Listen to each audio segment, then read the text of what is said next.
విజయ్ అనే రోజు రానే వచ్చింది. తమిళనాడులోని నెహ్రూ ఇండోర్ స్టేడియం వేదికగా జోసెఫ్ విజయ్ అనే నేను అంటూ ప్రమాణ స్వీకారం చేశారు.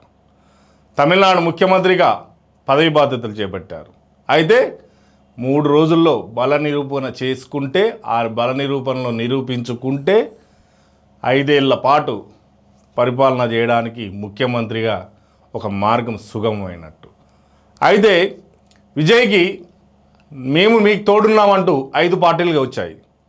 5 పార్టీల మద్దతుతో విజయ్ మ్యాజిక్ ఫిగర్ 117 దాటి 120కి చేరుకున్నాడు. 120 మంది సభ్యులున్న మద్దతు కలిగినటువంటి పత్రం గవర్నర్కు చూపిస్తే గవర్నర్ ప్రమాణ స్వీకారానికి ఒక అవకాశం ఇచ్చాడు.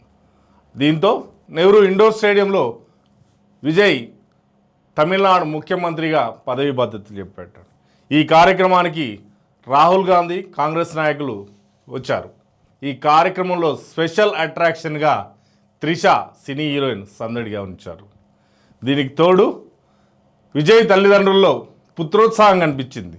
పుత్రుడు ప్రయోజకుడైతే తప్ప కలిగిన ఆనందం, పుత్రుడు సీఎం అయితే ఎంత ఆనందం ఉంటుందో ఆ మాటల్లో చెప్పలేని భావం విజయ్ తల్లిదండ్రులు కనిపించింది.